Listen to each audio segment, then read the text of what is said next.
Hello team and welcome to another ATP Geopolitics video with myself, Jonathan MS Pierce. Ukraine War News Update, second part thereof for the 8th of November 2023. I forgot to say one thing in the strikes section in the last video, my first news video of the day, and that is that yesterday the Russians absolutely hammered the Dnipro River area with about 80 airstrikes. 80 airstrikes is huge. Usually there's kind of 30, and that's a lot. So for there to be 80 airstrikes with those FAB 500 bombs, sometimes bigger, sometimes a 250 version, but still really significant airstrikes along there, 12 of which were in Krinky, which is this area that the Ukrainians are gaining some purchase in.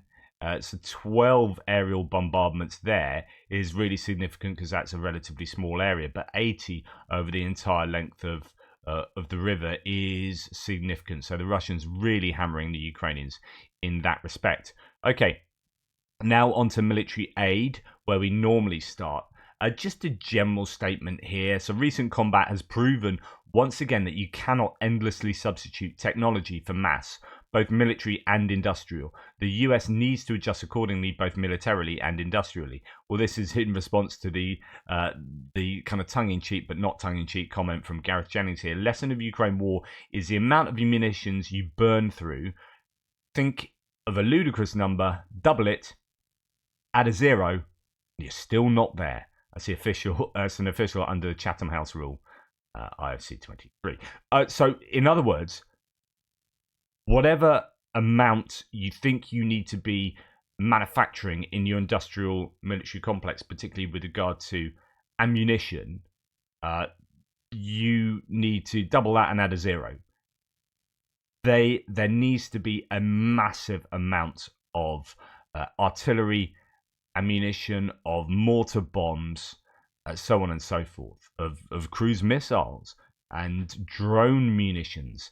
Just a huge amount, because war burns through this stuff hugely. Okay, French government intends to allocate an additional 200 million euros to fund to the fund for supporting Ukraine, so that Ukrainian army can continue purchasing French equipment. Right, this is a really good example of what I've been talking about for a year. So when particularly American people who might be against America's assistance of Ukraine, they need to understand that there will be strings attached. And here the strings are very obvious because they're explicitly communicated by the French. But this is what happens. So it's like, we are going to give Ukraine 200 million euros to support their war effort. But that 200 million euros has to be spent on French equipment. Ukrainians would be like, yeah, fine. French have got a really good defense military industrial complex. They're the second biggest arms exporter in the world, right? It's not a problem. If we have to buy a bunch of Caesars and artillery ammunition from the French rather than from somewhere else, that's fine, because Caesars are pretty damn good. But this is the French essentially giving a stimulus to their own economy. This is the French saying, right, we're going to do the moral duty, the moral good thing of helping Ukraine. And this is what we're going to do to help Ukraine. French economy, here's 200 million euros. Like Keynesian economics. It's like, we are going to stimulate, instead of like the New Deal after, around after the First and Second World Wars, you had all this kind of rebuilding of American infrastructure, because they're like, right, we're going to stimulate the economy by building a load of stuff. Build. This is what the Chinese have been doing for the last 20 years. They're a bit, and in fact, it's got to a point where it's actually looking like unsustainable. It's unsustainable because they're building really expensive bridges in the middle of nowhere, very high up, and like, what are you doing there? Nonetheless, it's been what has underwritten a lot of their economic growth, which is stimulating the economy yourself by going, build roads, build railways. And it's good, that which is also to the benefit of the economy. You're not just doing it to spend money in your economy as a money multiplier, so that your supply chains, everyone's got jobs, supply chains are buoyant, That money is circulating. You pay someone $20. That $20 gets back to the local restaurant. That local restaurant pays their workers at the local restaurant and their suppliers and blah blah blah blah blah. It all goes around the local economy. It's really good. That's how you stimulate your own economy to do well, to thrive. Well, 200 million euros being spent on your own military industrial complex will stimulate your own economy. So it's like, we are going to do the moral thing, but instead of that money, instead of us just giving you that money and then you go and spend that on American uh, stuff, or I don't know, South Korean stuff, you had to spend it on French stuff. And so this is what will be happening. The Americans, when all that, you see those big line figures of American assistance, you can guarantee that that is to the benefit of American industry.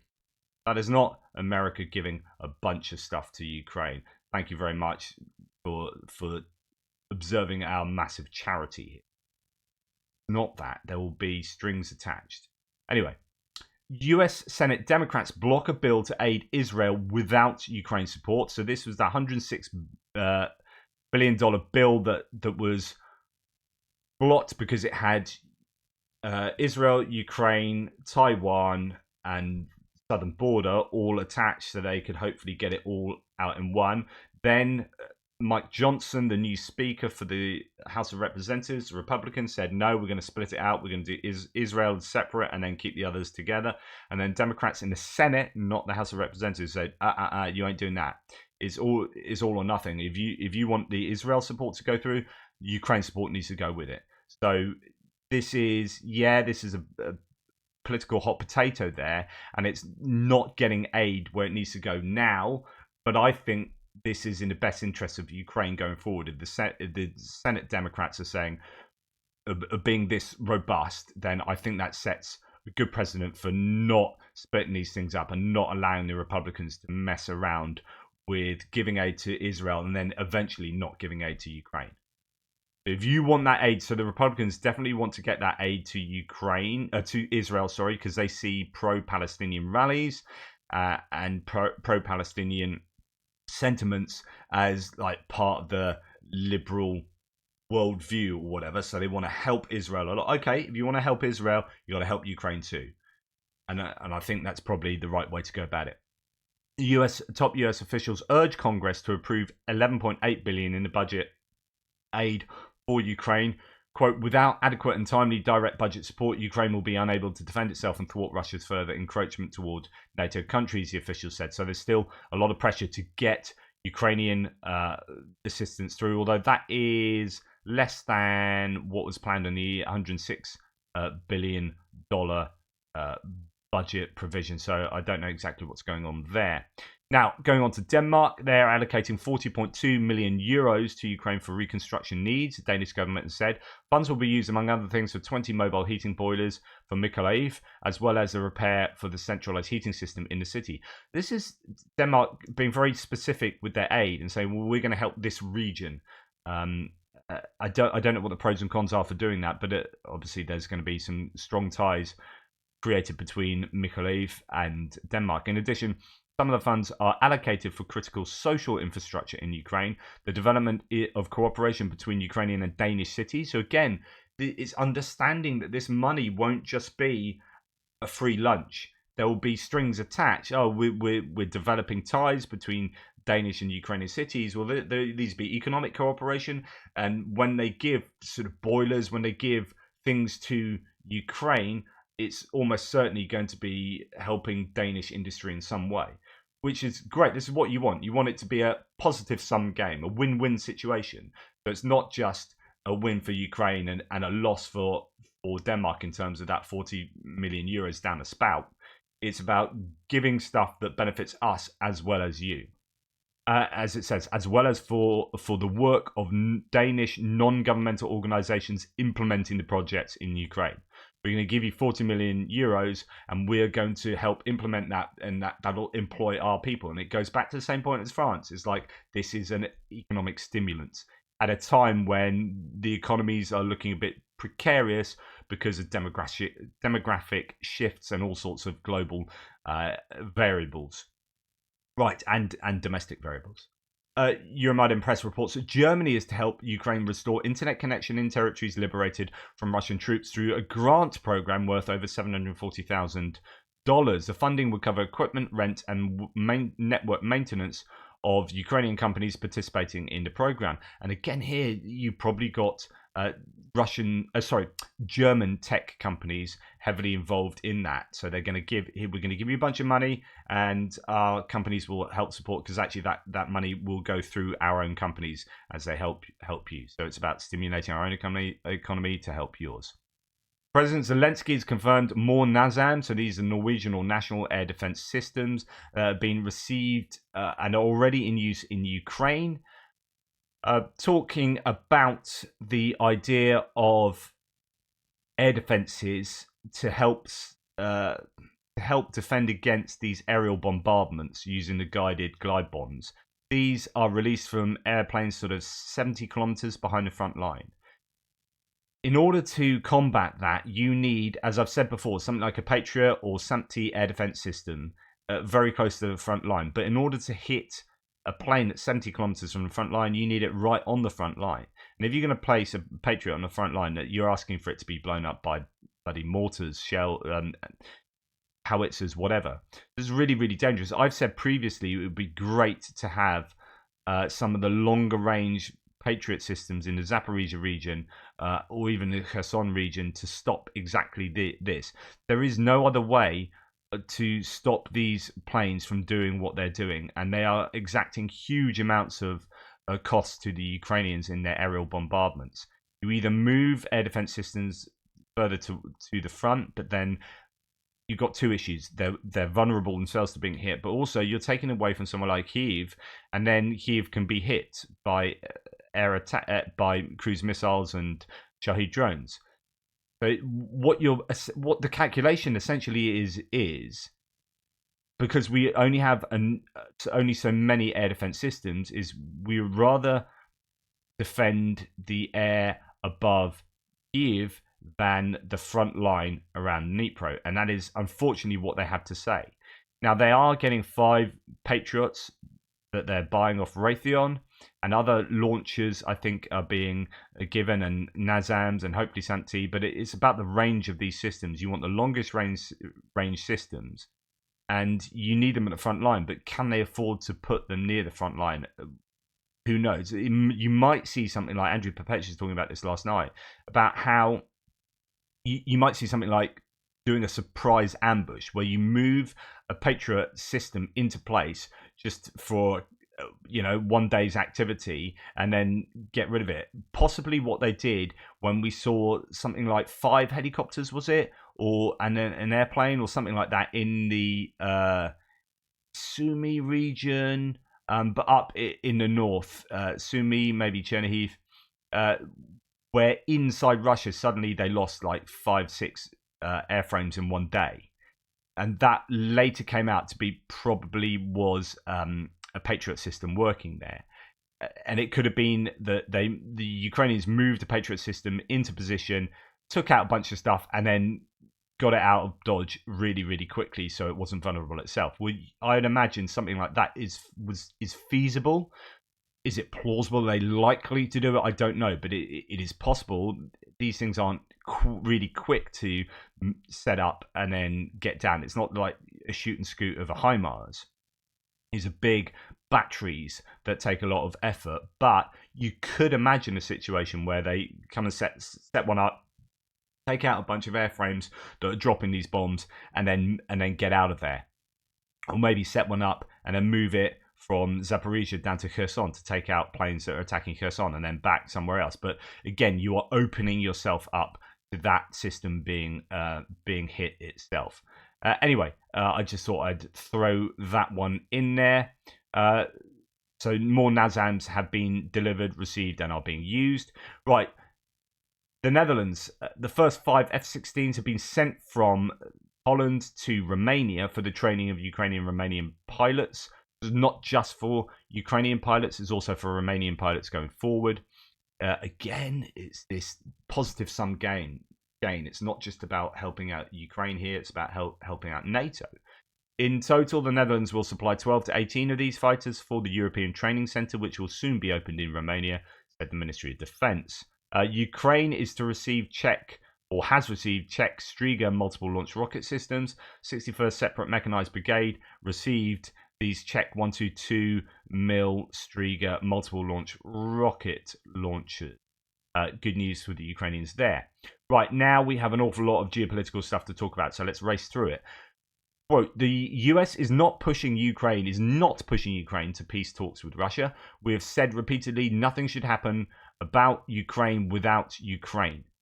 We are not aware of any talks with Ukraine about negotiations, says the US State Department spokesman Vedant Patel.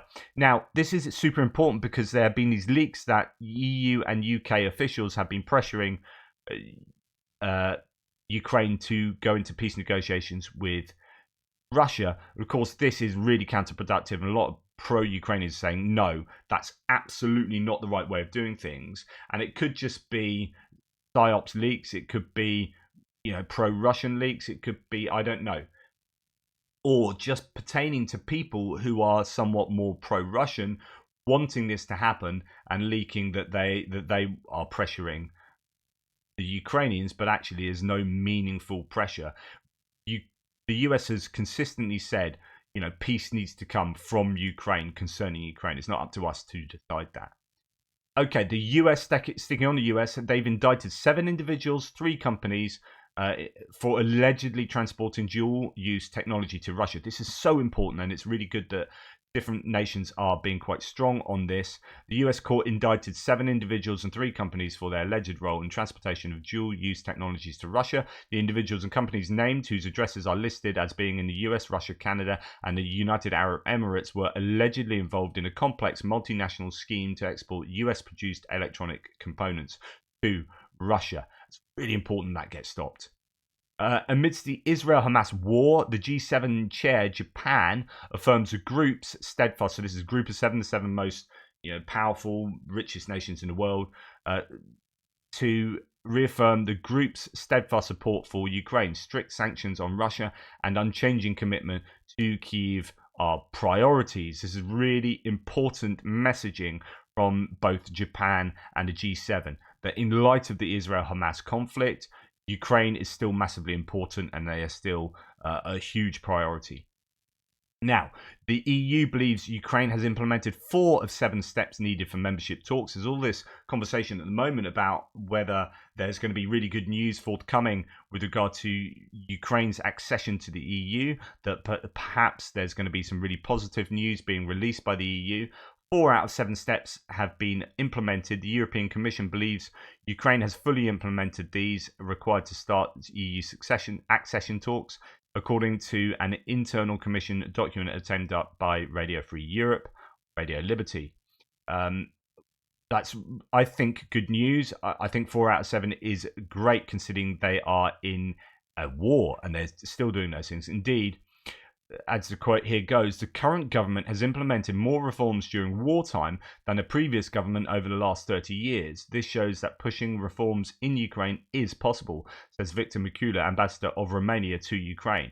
So this is Romanians giving the Ukrainians props there for doing all of these things, for transforming their political system, making it more transparent, trying to get rid of corruption, reforming political institutions and mechanisms, and doing this while at war, and doing it really bloody quickly.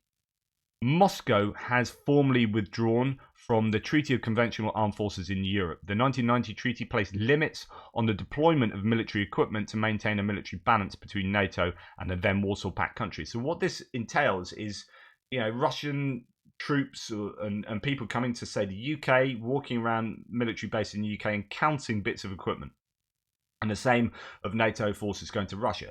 And of course you can just hide your equipment. It's completely pointless for that end, but actually what it did is it got conversations going. It got links made between NATO and Russia. You had Russian people coming over to, say, UK, France or whatever, and you had French, British personnel going to Russia, and you're forming connections, you're getting closer links, and it enables that cooperation reaching across the aisle. Now that stopped, Russia said that's stopping, you're not going to have that. It doesn't really matter about counting equipment because that's pointless. It's not really the aim, even though on paper it is. But it is going to mean that there will be just more evidence that Russia are becoming a pariah state, I guess. Right, Hungary will block the start of negotiations with Ukraine joining the EU. This was stated by the political director, the Prime Minister of Hungary, Balázs Orbán. NOS reports, quote, Hungary's position is absolutely clear. As long as this law exists, which obliges minorities to receive at least 70% of education in the Ukrainian language, there can be no discussions with Ukrainians about their integration into the EU, Orbán said. So this is... okay, basically there are Hungarian minorities in Carpathia, in Transcarpathia, in Ukraine. Although far fewer now than at the beginning of the war, I think a lot of them have left. But there are these rules about trying to promote Ukrainian culture in light of Russian influence, right? So the language, trying to promote Ukrainian above Russian. And I think Hungary have an issue with seeing that their minority communities are going to suffer as a result of this kind of desire to get a Ukrainian culture up and running. That's how I understand it. Correct me if I'm wrong. So they want that stopped in order to allow EU accession talks to continue and for Ukraine to accede to the EU. This is ongoing conversation. So we sent a special delegation to Budapest, that's the capital of Hungary, where we presented our vision to our Hungarian colleagues. Based on the results of the meeting, the Ukrainian side formed a clear roadmap for further steps. That's coming from Stefan Nishnia, who is, I think, in charge of accession to the EU, or certainly involved in that. On the other hand, the EU Budget Commissioner has said Hungary will not be able to block the decision to allocate 50 billion euros to Ukraine. This is something that Hungary has been apparently doing, which is stopping a bunch of funding getting to Ukraine because they want X, Y, and Z. They want their banks not to be blacklisted, etc., etc. This is just an assertion I've seen here from Max23. I'd like to see the source for this and look into whether the Hungarians can still stop that, because I mean, this looks like Hungary is then stopping not only Ukraine's accession to the EU, but also financial aid going from the EU to Ukraine because they are vetoing it. Romania's Prime Minister has emphasized unwavering support for Ukraine to prevent populist forces rising with Putin-like leaders emerging in Europe. He underlines the importance of backing Kiev despite political risk. This is huge, right? And I'm gonna add a little bit to this with another source, but there is a rise of particularly far-right populism in Europe, which is presenting a problem for the EU itself. It's presenting a problem for just good old centrist politics. For cooperation, it's riling people up and bringing into power leaders such as Robert Fico. Although he's centre left, he's in bed with the far right nationalists as well in a coalition.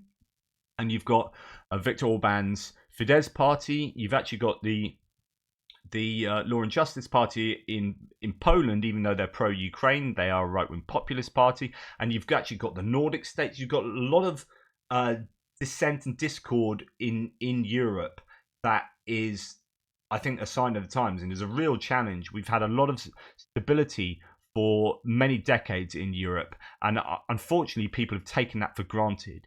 And this is a massive worry, and the Prime Minister of Romania understands this. Now, he understands this on the back of voter support for anti-Ukraine AUR party in Romania growing ahead of elections in 2024.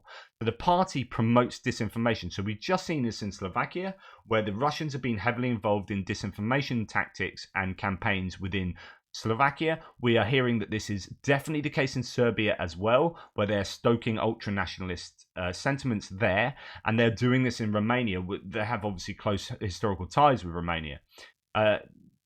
So the party promotes disinformation about Ukraine, saying Romania is a victim of both Kiev and the West, according to the Financial Times. And indeed, it's not just in Europe that Russia is doing this. So, according to the US, Moscow is funding disinformation campaigns across Latin America. The State Department said that Kremlin worked with media companies, quote, to undermine support for Ukraine throughout the region. Let's look at what the Kyiv Independent has to say about this. It's only a short article. Russia is financing an extensive disinformation campaign to promote its interests in Latin America, according to US State Department statement. The State Department said that Kremlin worked with media companies to undermine support for Ukraine in Argentina, Bolivia, Chile, Colombia, Cuba, Mexico, Venezuela, Brazil, Peru, and other Latin American countries. So that's at least kind of looking at least 10 countries. The US identified 3 Russian companies that coordinated Moscow's disinformation efforts: the Social Design Agency, the Institute for Internet Development, and Struktura.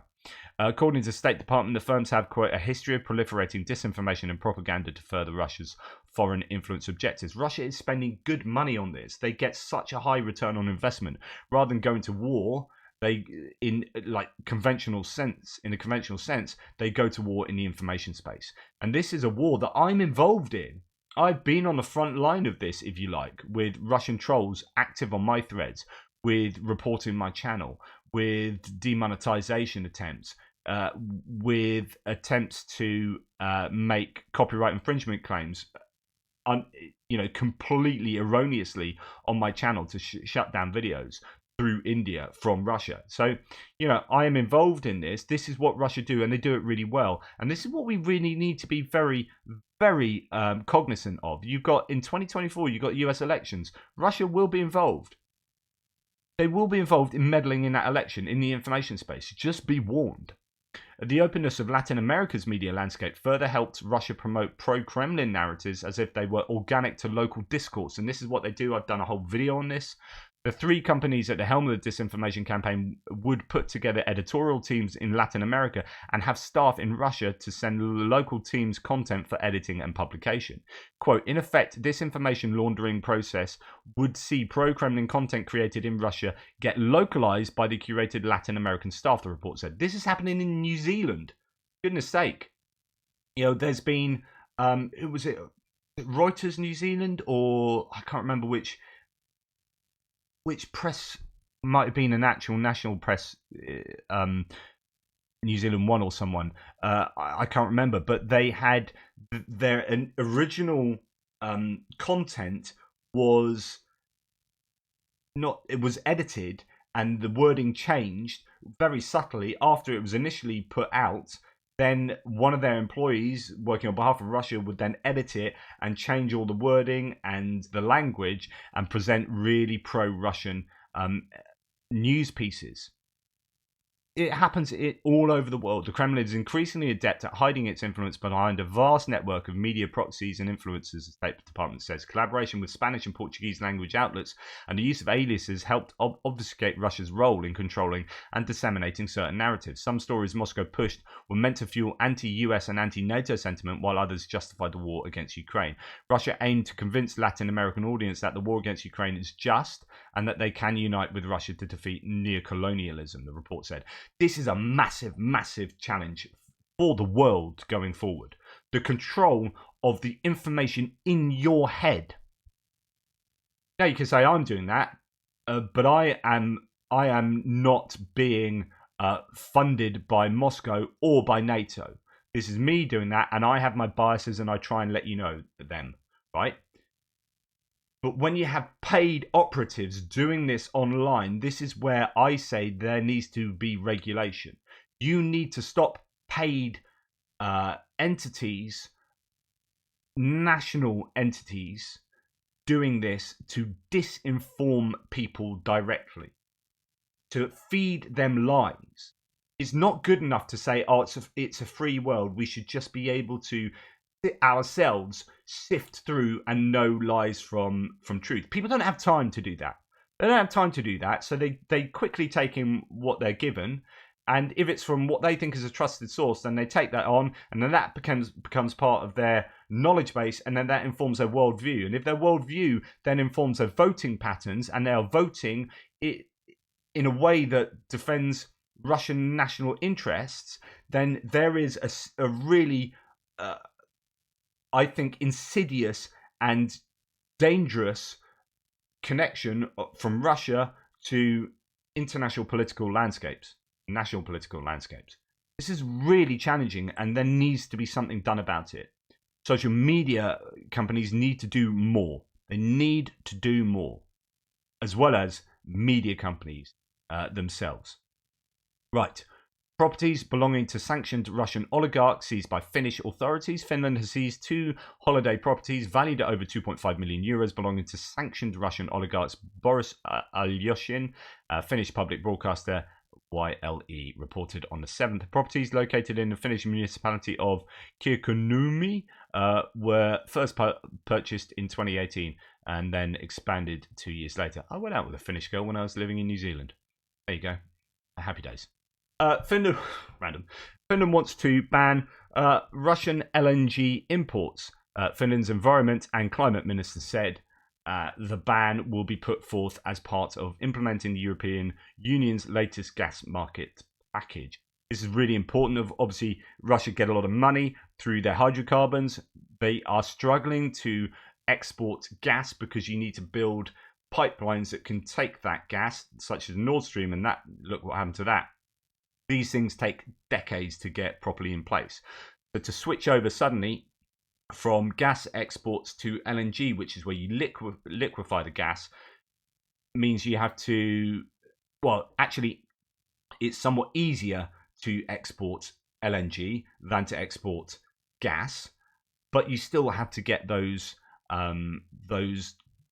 logistics sorted. It's not just like, oh, we can suddenly do that. You still need the facilities that can turn the stuff into LNG. And I think they're struggling to do that at the scale they would need to replace the gas exports. And this would really help in forcing Russia to look elsewhere for their LNG exports. And it means that the consumer then has the power. So if Russia is desperate to sell their stuff, the buyer can command decent prices for them, which will be less than what Russia would have budgeted for originally, which means that they are going to find it even more difficult to generate the kind of money they need to prosecute this war. Anton Gerashchenko says many Russians are now refusing to repay their loans. According to the Federal Bailiffs Service, FSPP, between January and September 2023, the number of citizens defaulting on bank loans increased by 22% to 21.1 million. This means that almost half of the 47 million Russians with loans, according to the Russian Central Bank, have stopped paying their debts. If you want to know whether the Russian economy is on a precipice, this might be a good indicator. The total amount of debt that needs to be recovered rose, so debt is rising to 2.9 trillion rubles, $31 billion by the end of September, which is 200 billion rubles, $2 billion more than a year earlier. For comparison, for the same period of the first 9 months of 2022, the increase in debt amounted to only 100 billion rubles or $1 billion. So there's this exponential increase. I don't know if right to say that yet with the limited data, but it's doubling of debt in Russia. But not only that, the important thing for me is, well, the economic aspect is super important, but also Russia have just changed their rules whereby they can force mobilization, if I'm right, of people who are, they're basically selling the debt, the loan debts to the MOD. So the MOD can mobilize people who are in debt. So this is now an increasing number of people that they can possibly dip into in their kind of crypto mobilization. The leading positions in the Russian, in the number of debtors were taken by regions such as Bashkortostan, Krasnodar Krai, Krasnoyarsk Krai, as well as Moscow and Sverdlovsk region.